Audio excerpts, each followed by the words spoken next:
And so for me, when the Falcons made this horrendous decision, not because I don't like Michael Penix, because I do, but to draft a guy at 8 after you paid Kirk Cousins is really a smack at your timeline and your work that you have done during the season. Because with your job, if you're a general manager and you're Super Bowl winning GM Terry Fontenot, which is what I call him because he's never won a Super Bowl, and yet he determined that Bill Belichick was not even in his top 3 of coaching candidates to interview, which takes a unique courage to say that off the record and makes you look a lot stupider than that, because if he's not in your top 3, that's really something wrong. So anyway, let's go back to that. When you're doing your job as a GM, you go to practice every day. You watch practice tape every day. You're watching your team. You're constantly working on what your team needs. And so that draft that you're studying when you're office, you're looking at players that, who could this guy fit? How could it work? We're going to need this. We're not going to need that. We're going to need this. And you're working on that constantly. And so to say that, we got wowed by Michael Penix in a workout in April because he had such a great arm, it just smacks that you weren't even working at your job, because my wife, my dog, my 5, 6 grandchildren, they all know Michael Penix had a great arm. You didn't need to fly to Seattle to see that he had a great arm. He was at the Senior Bowl. The Senior Bowl's in Mobile, Alabama. It's it's not that far from Atlanta. I know Super Bowl winning GM Terry didn't go to the Senior Bowl because he was interviewing those coaches that are much better than Belichick. But the reality of it is they tape every drill at the Senior Bowl. Just put the tape on the video. Watch it. You don't have to go to Seattle to see that the guy had a gun. You don't have to go to Seattle to see the guy was really good at throwing the ball on the 3rd level. So to me, my commentary on what Dan was presenting was he didn't really understand the methodology that goes into building a draft board and how a draft board has to be tied to your free agent board. Yeah, there's no doubt. I'm still, and Eric Weddle's in the chat right now, and he comes on our show all the time, and he got into he's tried to get into your space a little bit. Baltimore brought him in for a while, and he just wanted to deal with his kids, so he stopped doing it. Yeah. But he got his feet wet, and he was like, it's a different world. From player to that world, he was like, you can't be friendly. You can't say, this guy's good because he's my friend's friend. And no, it's a business. You're going to get fired if you don't handle it and direct accordingly. So I got to ask you this, and I texted you this, but I want you to explain it. I said, listen, let me defend this crazy bastard and say why they drafted this guy. And I'm like, is the NFL going to hit him next year, maybe in the 1st round for a pick due to the tampering deal with Cousins? And maybe they said, hey, we're not going to get a 1st-round QB opportunity next year, so we're going to take him now. I'm just trying to make sense of it. You're saying probably. Well, no, I think so I think here's what happened. I think they should get hit, and I do think they should lose a 1st-round pick, because the first time, when they were pumping noise into their stadium, I call him Kaiser Sose, President Rich McKay, because he's never, ever involved with everything. He's always behind the scenes, but he controls everything. They got the slap on the wrist. Meanwhile, we're in New England, and we got accused of deflating the footballs, which we never did, and which Peter King came out when he retired and admitted it was a fake story. We lost a 1st-round pick and $1 million. So they should. There's no way you're going to tell me you negotiated this contract in an hour. And that includes a no trade clause in it as well, which if you're going to draft Penix, why would you put the no trade clause in the contract? Clearly, they had no idea they were drafting Penix when they did Cousins. Clearly, which shows you their lack of preparation. Okay, so I think, to me, if I were them, and this has come out recently, Joe Douglas was on the phone with them. They were trying to get back into the pick after they picked Penix at 8. They were trying to buy the 1st-round pick, which to me would have been just give away give away the pick that they were going to take away from you and get a player to help your team. They wanted Latua to pick there, but obviously if they would have picked Latua, they still could have gone to 13, 14, or 15 to get that pick outright, right? Because Latua didn't go to 15. Yeah. But they couldn't pull off a trade. So I said this, to me, if you think you're going to lose your one, trade it. And so what they ended up doing is trading a bunch of picks for the Clemson defensive tackle, I can't say his name, who made 3rd team all ACC. He's beautiful to look at, just didn't make any plays. Like, he's the classic guy who, has got great workout, not great production. Yeah.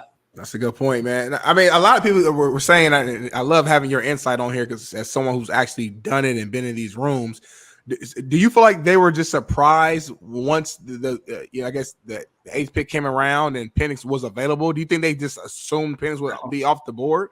No, I mean, of course. If you're doing your job and you pay attention and you're not living on Gilligan's Island, you know that Penix was going to be there at 8. I mean, let's just go to the betting market, right? That's what I work in, the space I work in for VSiN and DraftKings, right? The betting market had Michael Penix as his props bet was first originally set at 32.5.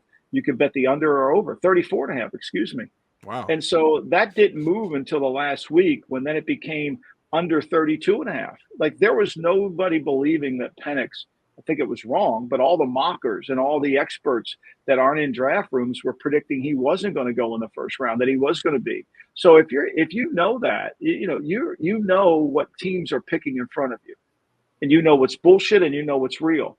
And so to say that you didn't know it, like I would have been able to say to you, there's no way that Penix would not be there at 8. I could have guaranteed that because I knew that McCarthy was going to go.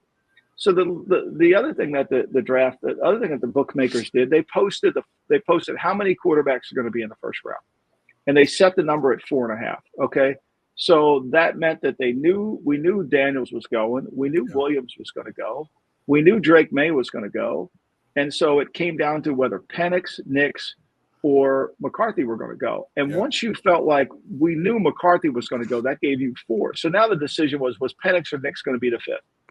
And there was a lot of money on both sides. Yeah, to me, he knew this. You knew this at the Senior Bowl. You know who was going to be there. I don't get it either. Like this team, this organization just took Desmond Ridder. Just 2 years removed. JB, I think you got to go back on that. They took Ridder, but not only did they take Ridder, they went to practice every day and watched Ridder. And then they watched him play in the last 4 games, which is what I did too.